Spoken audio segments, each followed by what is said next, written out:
O Cristo que aparece aqui não é o Salvador misericordioso dos Evangelhos, mas um Messias que retorna com seu exército celestial para vencer a batalha que marca o fim dos tempos e o estabelecimento de um novo mundo.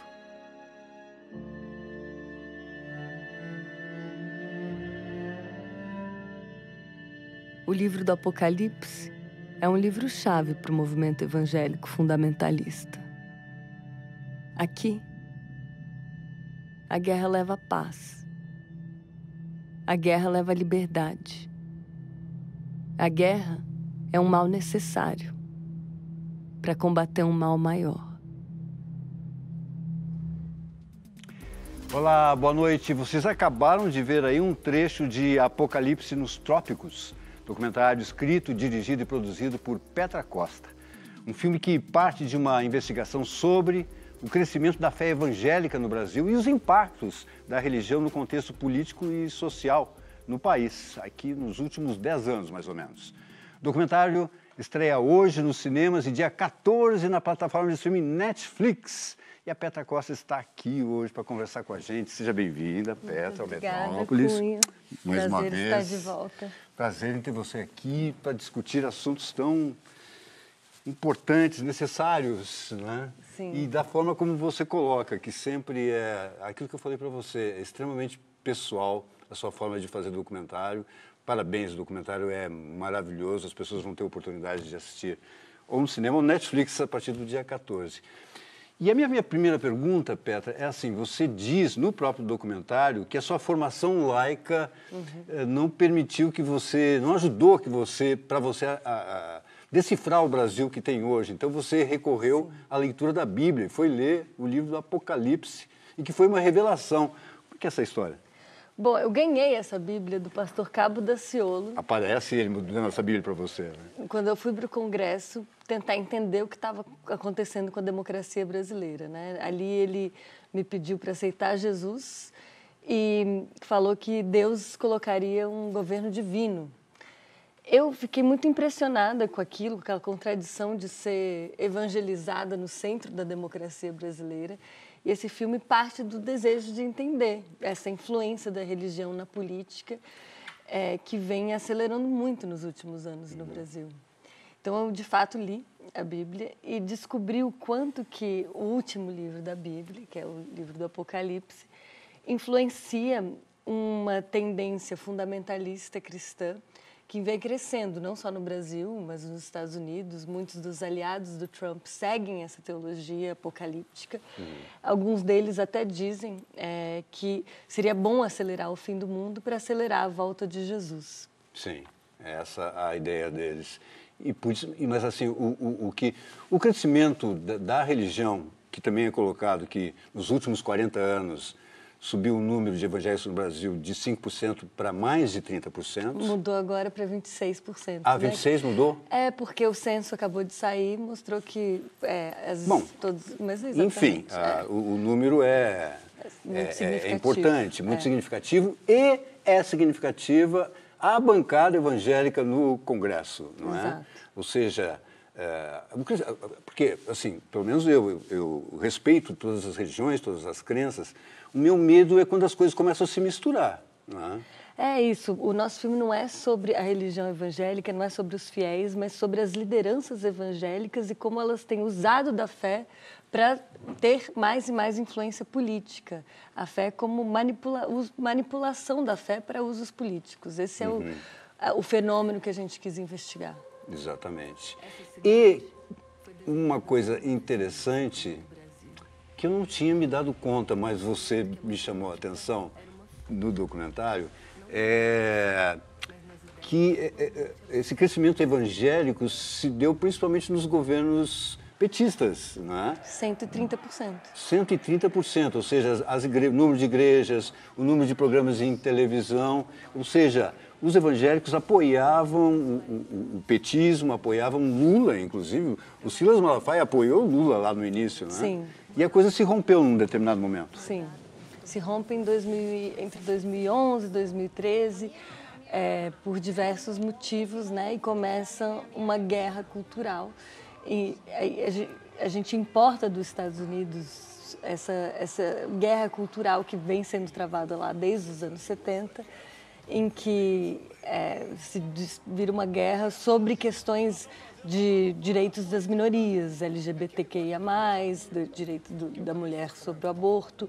Esses viram os instrumentos de guerra ideológica entre os dois campos, que, na verdade, tem muito mais em comum do que se imagina, né? Assim, eu, nesse mergulho bíblico, descobri que Jesus Cristo foi um dos criadores da ideia de direitos humanos, né, no Ocidente. A ideia de que não existe um povo escolhido, mas qualquer um é filho de Deus. Todos os seres humanos têm o mesmo valor. E essa inauguração do conceito de direitos humanos, que parece ser o que leva movimentos progressistas a serem incompatíveis com movimentos cristãos, mas, na verdade, é o que os une. Mas, ao mesmo tempo, eles usam, esses evangélicos mais fundamentalistas, a imagem do Jesus Cristo belicoso. Exato. O Jesus Cristo que invade o templo. O próprio pastor Silas Malafaia fala isso. Na verdade, Jesus Cristo invadiu os templos e derrubou as pessoas e deu chicotadas para dizer assim, ó, nós podemos usar a força, assim, não é isso? Exato. E isso vem muito de uma leitura do último livro da Bíblia, que eu não sabia, em que Jesus não vem misericordioso, mas como um general para travar a guerra cósmica do bem contra o mal. Uhum. Então, é a leitura literal desse livro que vem fazendo essa aceleração do movimento fundamentalista no mundo. E o Silas Malafaia? Porque ele, basicamente, claro, na sua condução, você deu um primeiro plano para ele. Sim, porque eu tinha filmado ele durante o impeachment da Dilma, num ato profético em que se declarou que Deus tomaria o executivo, o legislativo e o judiciário. Eu fiquei impressionada com isso. Não consegui pôr esse trecho no filme. E depois ficou na minha cabeça, alguém deveria fazer um filme sobre isso, né? Sim. 10 anos depois, quando começa a pandemia, 4 anos depois, quando começa a pandemia, a gente começa a filmar em Paraisópolis e muitos dos pastores com quem a gente filma eram totalmente inspirados no pastor Silas Malafaia. Então a gente vai falar com o Silas, ele nos dá acesso e a gente filma com ele por 4 anos, praticamente. Nesse tempo, o mais fascinante foi que a influência dele e o poder dele sobre o Bolsonaro só cresceu. Sim. A ponto que você vê no filme um momento que parece que ele escreveu o discurso mais inflamado do Bolsonaro, né, na presidência. E ele tinha livre acesso ao palácio. A hora que ele quisesse, ele entrava, levava... Esses aqui estão me acompanhando, ou seja, total liberdade. Né? Dá até a impressão de que ele tem muito poder, né, sobre o presidente. Total, exatamente.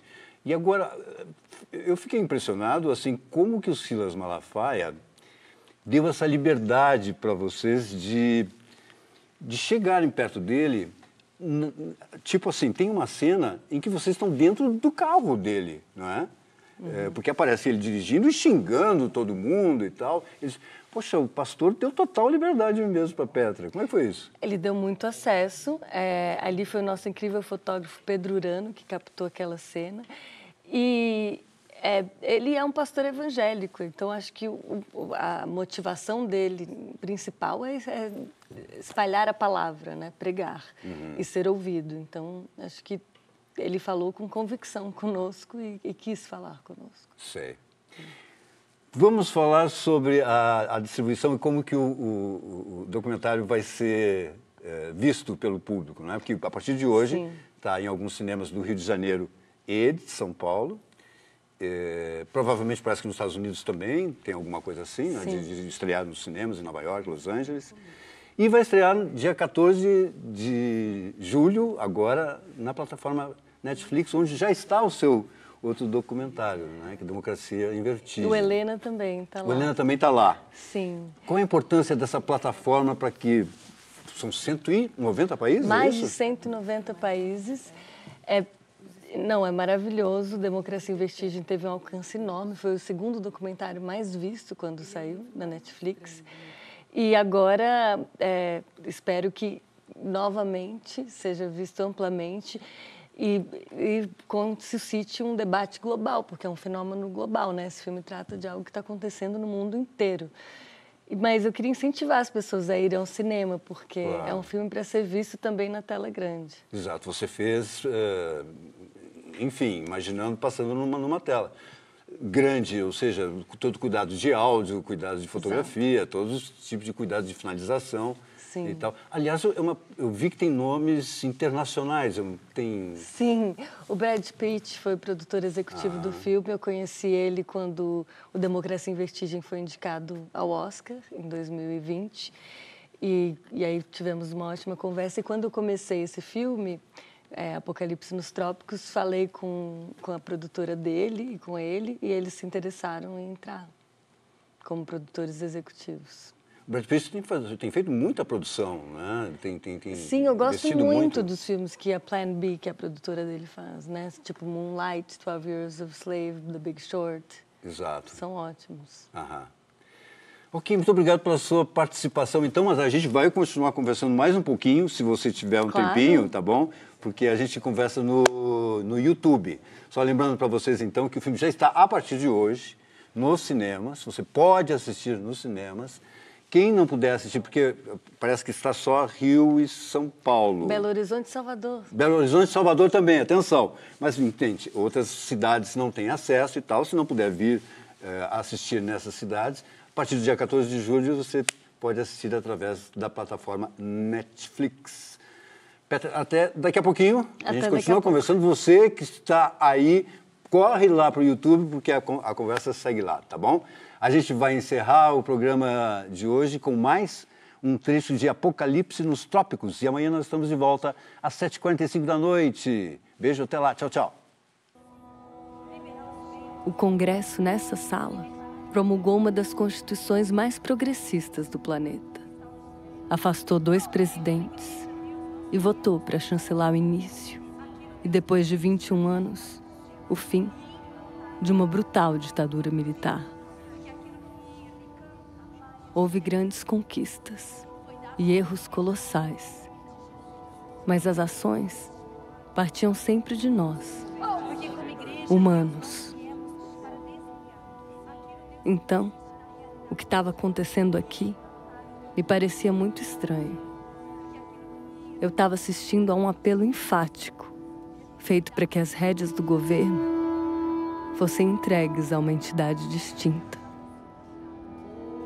Venha o teu reino sobre os poderes executivo, legislativo e judiciário, que a tua vontade soberana, que é boa, perfeita e agradável, se estabeleça nesses poderes da República para remover a escória da nossa nação e lançá-la em seu destino profético. Agora sim, nós estamos no YouTube com a Petra Costa, que é a nossa convidada, continua aqui conversando com a gente a respeito do novo documentário dela, que é Apocalipse nos Trópicos, que já está nos cinemas, a partir do dia 14 de julho na Netflix, você pode conferir. Petra, vamos falar sobre o cinema brasileiro, que está num momento excepcional, excelente. Sim.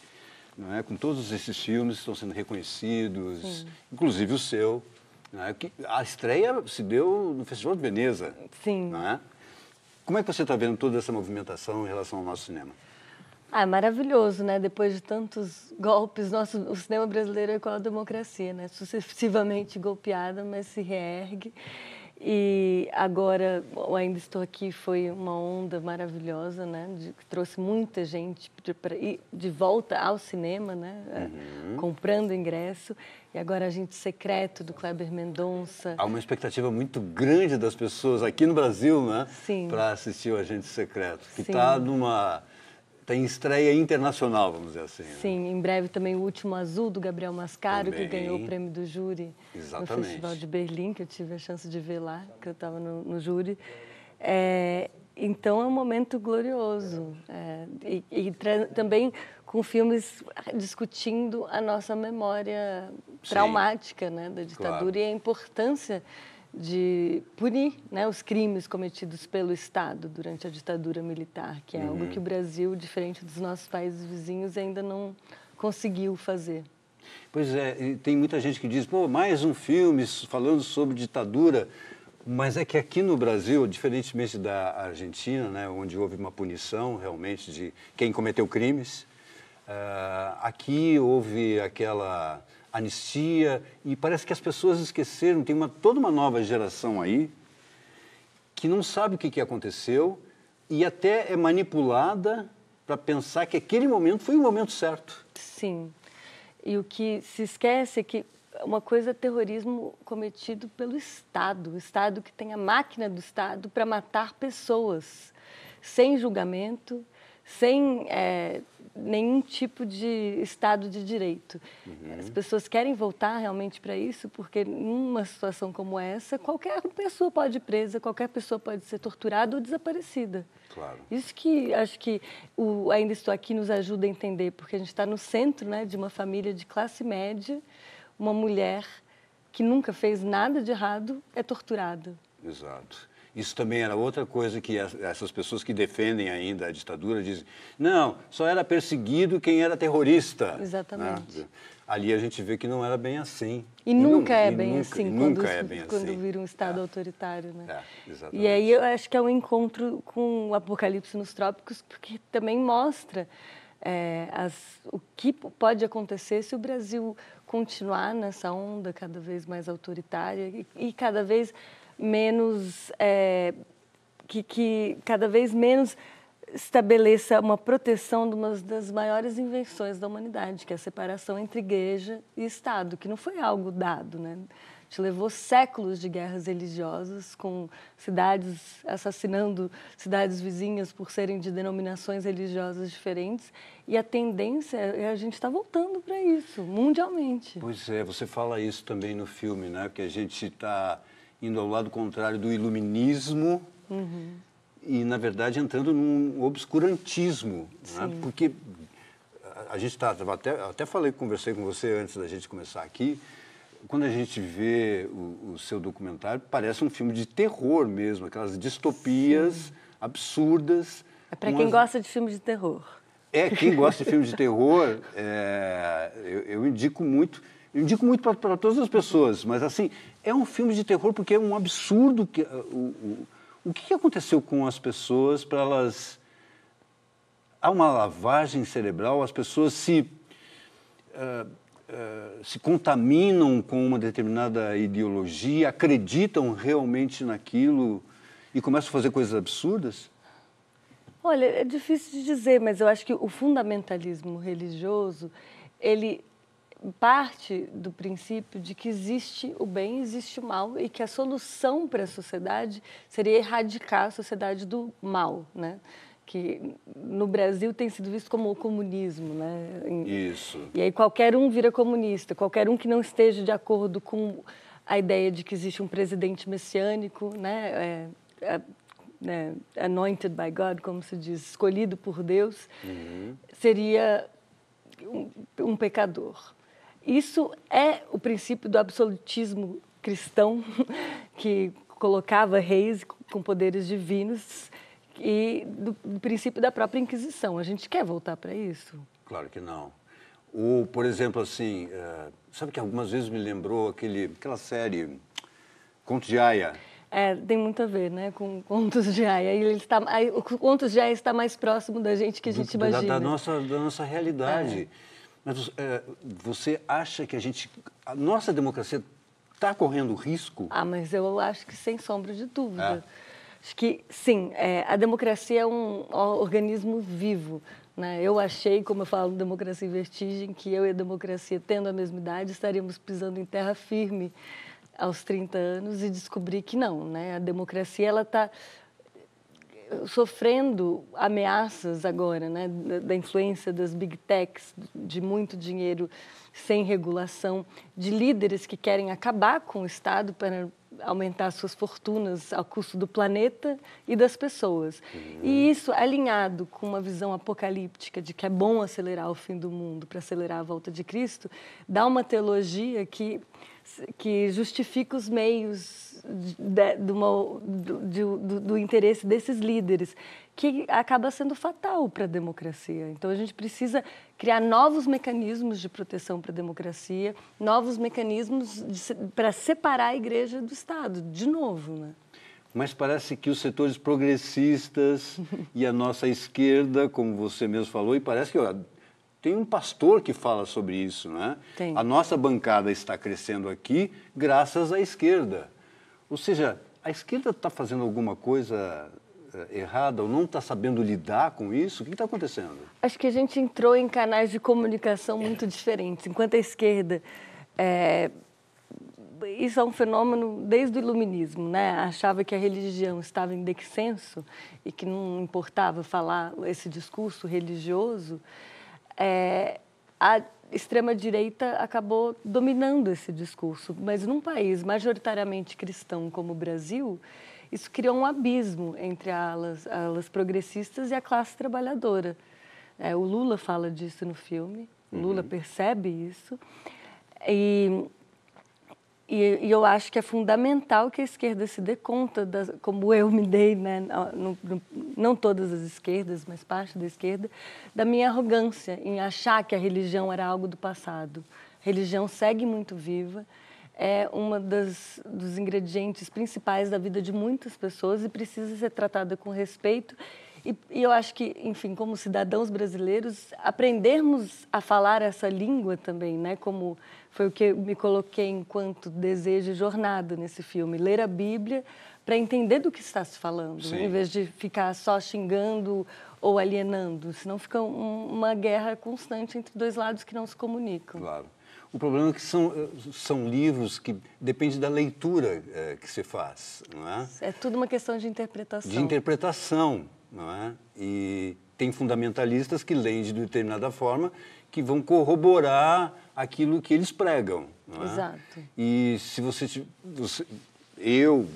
qualquer outra pessoa pode ter um outro tipo de leitura para cada um daqueles evangelhos ou o próprio livro do Apocalipse. Sim, o livro do Apocalipse foi lido por muitos anos como um livro de revolta dos oprimidos contra o Império Romano, né? Os cristãos que eram perseguidos pelo Império Romano. Mas hoje é visto como uma identificação entre cristãos com um Cristo que vem como general para acabar com o mal. Isso. Se esse mal é visto como tudo que é diferente... Aí mora o perigo. Tem uma passagem que eu acho que é você que coloca em xeque o Silas Malafaia, né? A respeito do que você fala até das minorias, né? Ele fala que democracia é a vontade da maioria e eu falo, mas e os absoluta, direitos? a maioria absoluta. Aí eu falo, e os direitos das minorias, né? Porque a democracia moderna, a democracia que o Brasil e tantas outras democracias no mundo incorpora é uma democracia que prevê os direitos das minorias. Sim. Uma democracia em que ele fala em que o direito da maioria absoluta não é uma democracia, pode muito facilmente ser uma tirania. Uhum. E como é colocado, tanto pelo Silas Malafaia, como quando a gente viu o próprio Jair Bolsonaro dizendo que nós temos que matar não sei quantas pessoas de esquerda para a gente poder... 30 mil. 30 mil, né? Para a gente seguir no nosso processo de tomada de poder.